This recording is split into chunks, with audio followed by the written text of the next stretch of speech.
two, one. Hello, my name is Patrick Nshizirungu.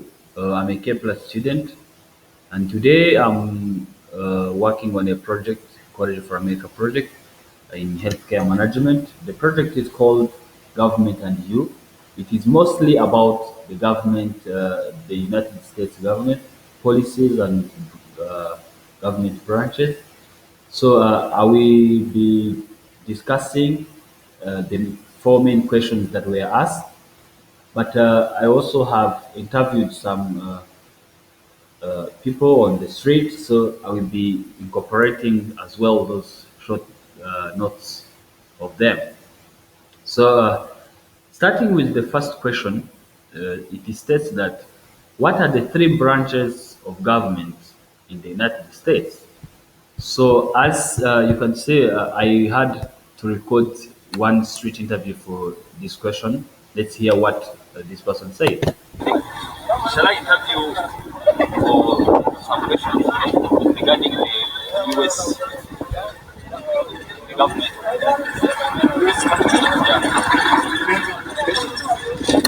For America. So I'm going to interview academic purpose. And okay, is there any question? Okay.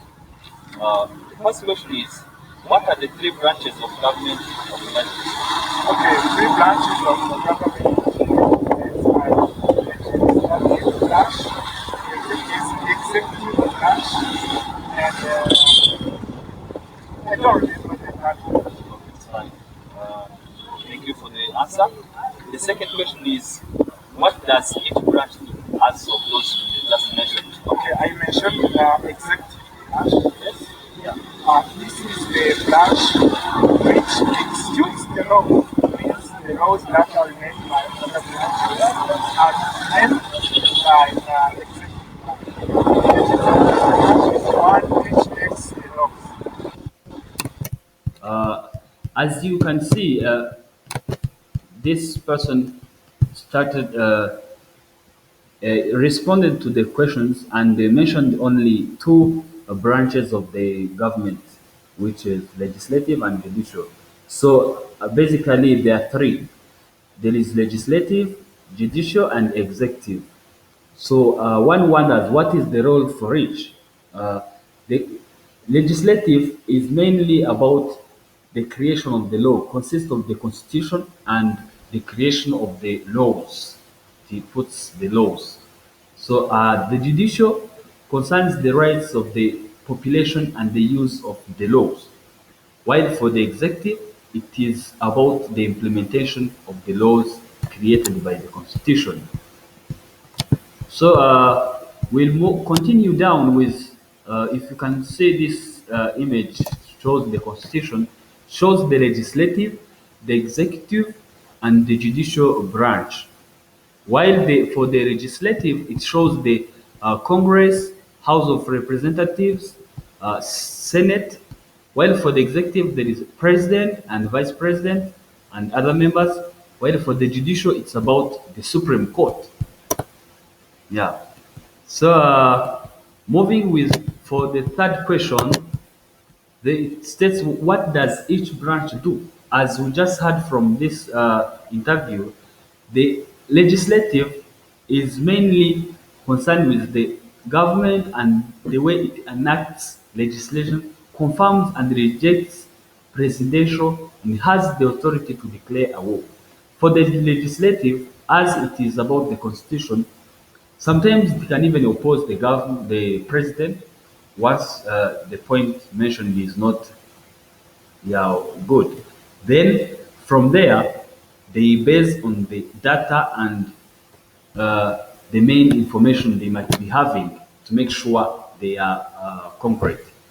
For the judicial, this branch is interpreting the meaning of the laws applies to individual cases as well as deciding if laws does not violate the constitutions or the human rights are not violated. It's about the Supreme Court as mentioned above. For the executive, this for the president and the branch government that carries out and enforces the laws. So we will move on to the another question, which states that Democrats and Republicans are the main major parties. That can you name a third party? But before we move actually to this question, what would be the interaction or the way these three branches act together? The legislative consists of knowing the constitution and what, while for the judicial, the legislative passes the constitution, the laws, and the judicial branch tries to see if there is no mismatch with the rights of people, while for the executive, it also seeks to enforces the laws. Okay, moving to the fourth question, which is Democrats and Republicans are the major parties. Can you name a third party? So let's hear what the another interviewee said. Then we can proceed from there. Legislative, I can't go into, I don't know how it's yet. That's right. So the third question is Democrats and Republicans are the major parties, as we all know. Yeah? So can you name another party? Okay, there is another one called the Green Party, but I don't know. There's no problem because I don't know its function. I don't know. The Green Party one. Okay, from this interviewee, who is called Moses, he just mentioned that there is only the Green Party. So there are other parties that are not like well known in the United States. Democrats and Republicans are the major ones, and also there is this one of libertarians and the Green Party. So one wonders, how did these major parties start? How did they begin? According to Candela Open Courses, the main political parties in the United States are Democrat and Republicans as well. The Democratic Party was formed in 1792 when supporters of Thomas Jefferson began using the name Republican as Jeffersonian Republicans to emphasize its aristocratic policies. They adopted its present name during the presidency of Andrew Jackson in the 1830s. While for the Republican, the first still formed a platform and nominated candidates under the name Republican was held Jackson, Michigan in 1854. Uh, as we've seen, what impact do other minor parties have now on the national politics? The third party candidate rarely win election in America campaigns. Third party candidates can shift national attention to particular issues. That will be the main work for this. So we'll move to another question, which is what is the basic process by which a bill becomes a law? Let's first hear from what the interviewee responded, then we can continue also from there. What is the basic process by which a bill becomes a law? Yes, a bills can become a law. Let's say the parliament members are there. If one gives an idea based on the votes, how they voted, now based on the vote, the score of the votes, it can be. Uh, from this interviewee, we can know that his uh, so after understanding how the interview said on the process by which a bill becomes a law, here there is an explanation with some details that will help understand this process. The bill starts as an idea and it is passed to both House and Senate who refines the bill. So the bill might be either introduced by the people or by a member of state or the house.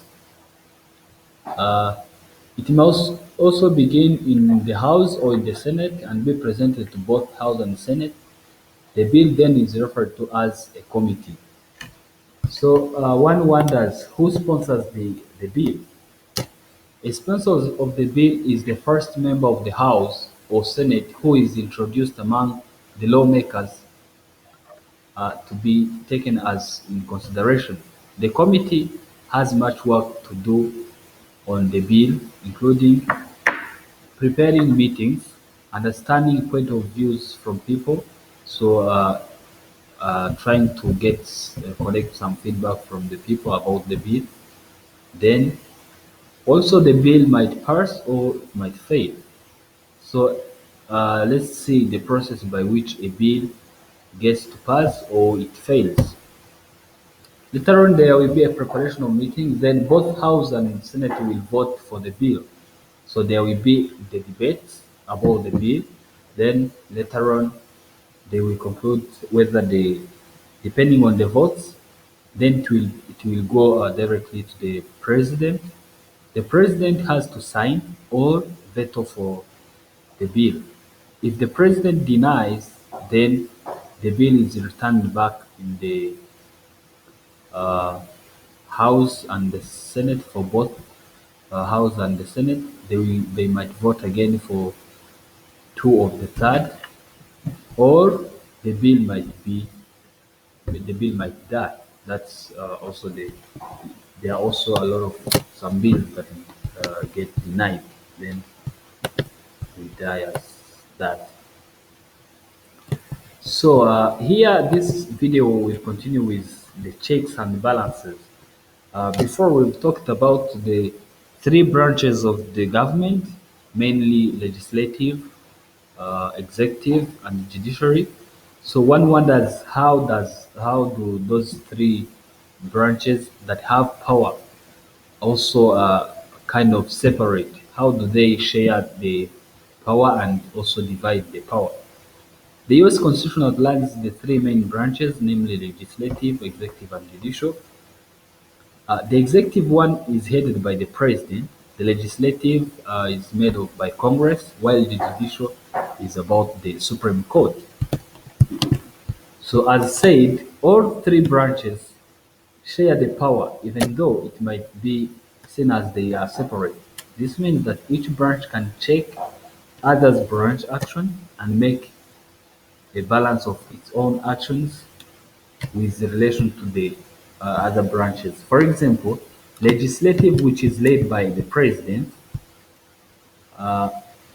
which is led by the Congress, oversees the bureaucracy of the executive branch. If, for example, the president has taken a decision that is not fair, then the legislative branch, which is made by the Congress, they might deny this decision taken by the president.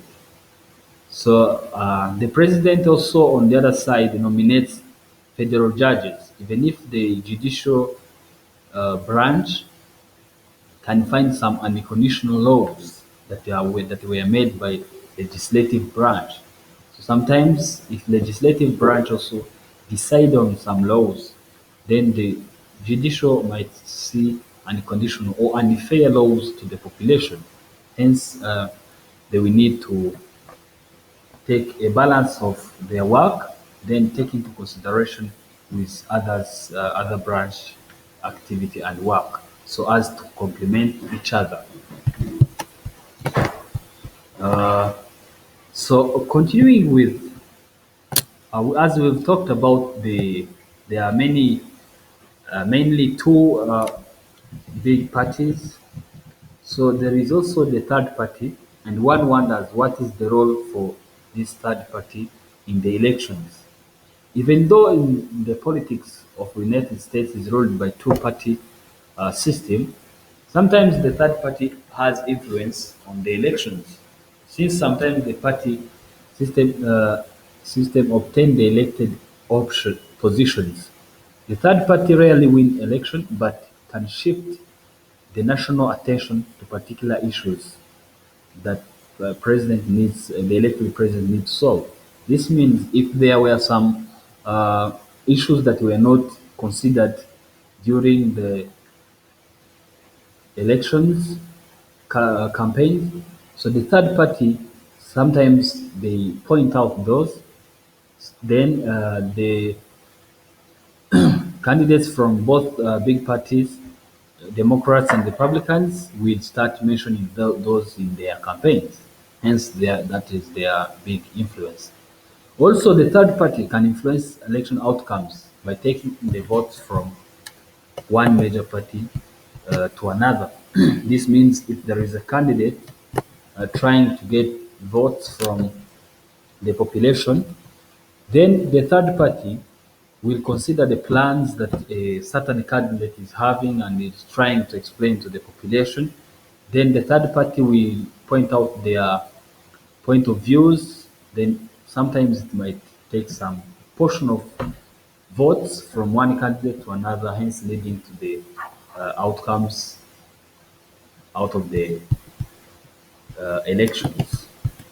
So thank you very much for your kind attention. And here there is the reference list that were used when preparing for this video. I hope this will be very helpful. Have a nice day.